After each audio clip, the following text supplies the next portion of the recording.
This is a continuation of my previous video on some basic strumming techniques, exercises. In that video I kept it really basic. I was just going with some down strumming techniques. With this second video in the series, I'm going to introduce the idea of using upstrokes or up-strums, whatever you want to call them, as well as down-strums in the techniques. If you've not seen the previous video, I'll put a link in the description to that. You might want to have a look at that. Basically what I was doing, everything was in a 4 count, so it was a nice straightforward 1, 2, 3, 4 count. Everything was downstrokes. I was just playing a single chord, not changing chords, to keep it nice and easy on the fretting hand. So I'm going to just step it up to the next point, the next level, and introduce the idea of playing up as well as down. So in terms of strumming up and down, there's a couple of extra features that gives us extra reasons why I might want to do that.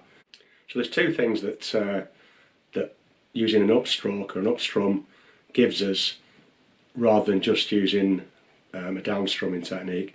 The first thing is a little bit of extra speed.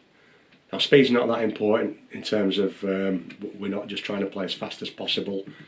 Sometimes we are, but for the purpose of this, it's not about the speed. But if our hand's moving in that motion, if we're going to hit a downstroke, rather than coming back up and hitting another downstroke, we can use an upstroke on the way up. So automatically that gives us 2 strums for the price of 1, because our hand's moving back up anyway. So speed is one reason why I might want to use upstrokes as well as downstrokes. The second reason is it might give us a slightly different sound. When we strum the guitar on a downstroke, as we was doing before, the natural motion going down across the strings, we start on the thicker strings, the lower sounding strings, and finish on the thinner, higher sounding strings. That gives us a particular sound. If we strum the opposite direction, upwards instead of downwards, we're going to be obviously starting with the thinner strings and finishing with the thicker strings, and that gives us a slightly different sound because we're emphasising the higher strings, the higher pitched strings, rather than the lower pitched strings. So down, up. You get a slightly different sound on the upstroke than what you do on the downstroke. So as well as the advantage that we're gaining extra speed, we can also produce a different flavour, a different sound to the guitar.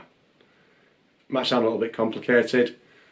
As you get more into the strumming, we can use both of those reasons, the speed and the sound, to help us play. But before we can get into using it to make the sound different and to make the feel of it different, it's important to be able to get the things on time and to be able to play them comfortably and naturally with a nice strumming motion up and down to be able to play that. So moving on from the previous video, all I'm doing differently is using some upstrokes rather than just using downstrokes. I'm going to stick with the 1, 2, 3, 4 count timing. So in music we call that basically a 4/4 timing, because we've got 4 beats in the bar. So we're just going to be counting to the 4 rather than any other complicated timing signatures. When I'm describing the downstrokes and upstrokes, rather than just having the numbers 1, 2, 3, 4, we're going to play downstrokes on those. For the upstrokes, I'm going to call them as and in between. So when I play a downstroke, that's going to be a number 1. When I play an upstroke, I'm going to call that an and. So 1 and 2 and etc. So, like the previous video, I've put together a few different patterns. There's millions of different patterns you can play just by making them up. But just to give you something to get started with, I'll play through a few patterns, I'll explain what I'm doing, and hopefully you'll be able to follow those by copying what I'm doing and using the count as I did in the previous video. I'm going to use a metronome again. In the downstroke video, I set the metronome at 80 BPM, which was comfortable for me. As always, we can slow it down if need be. Because I'm doing a little bit more with the strumming hand, I've decided to slow it down a little bit, and I'm going to play it at 70 BPM rather than 80 BPM, just so that I've got a little bit more time and a little bit more comfort to be able to play both those strokes. So to get going, the first pattern I'm going to play a 1, 2, 3, 4, just like with the downstrokes, but I'm going to put an upstroke in between each and every one of those numbers. So I'm going to play 1 and 2 and 3 and 4 and. So the and is going to be in between each of the two numbers. As before, I'm just going to stay on one chord, so I'm not worried about what my fretting hand is going to be doing. I'm just concentrating on my strumming hand. So I'll start playing with the metronome. As before, I'm going to hit my downstrokes on each of the counts. Pay attention to the sound of the count 1, as I described in the previous video. And in between the counts, I'll be putting the upstrokes on an imaginary and in between each of the numbers.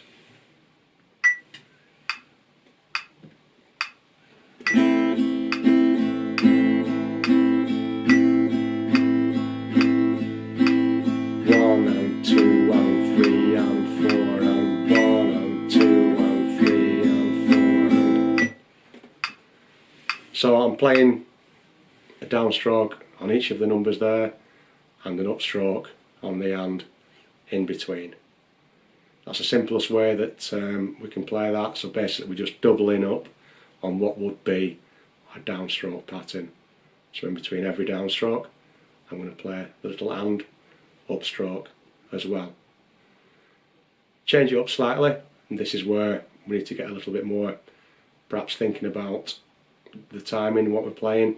I'll play another pattern, and I'll play 1, 2, 3 and 4 and. So my first two notes and my first two chords are going to be on the numbers 1, 2, and then I'm going to switch to 3 and 4 and. So effectively halfway through I'm going to double up the speed of my strumming. So again with the metronome, 1, 2, 3 and 4 and 1, 2, 3 and 4 and. So it's the same technique, but I'm just deciding when to use the upstrokes and when not to use the upstrokes. To just vary that pattern slightly, rather than 1, 2, 3 and 4 and, I'll play 1 and 2 and 3, 4 onto the metronome.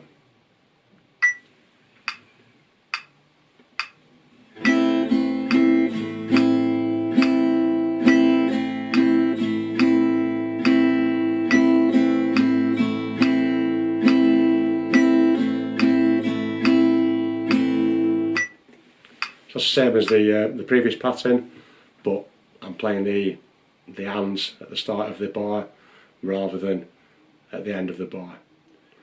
Again, there's loads of these different little patterns I can make up. Feel free to make up your own. I'll play a pattern now. I'll play 1 and 2, 3, 4. Hopefully you'll notice when I'm doing these, it gives a slightly different feel to the strumming. When I circle round and play the thing on repeat, you get a different feeling to the timing of what I'm doing. So 1 and 2 and 3, 4 is different to 1, 2 and 3, 4. You can play them loads of different ways. So now I'm going to go 1 and 2, 3, 4.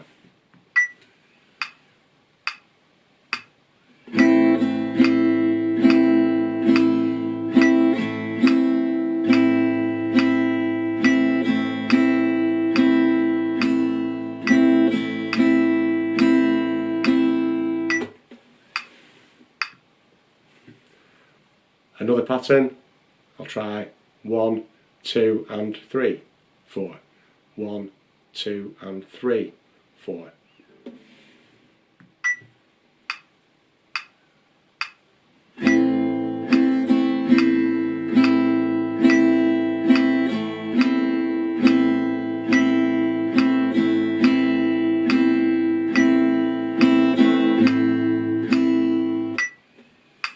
It's another way of changing up the rhythm of it. And finally, for the last pattern that I'm going to do here, I play 1, 2, 3 and 4. So the and is going to be almost at the end between the 3 and the 4.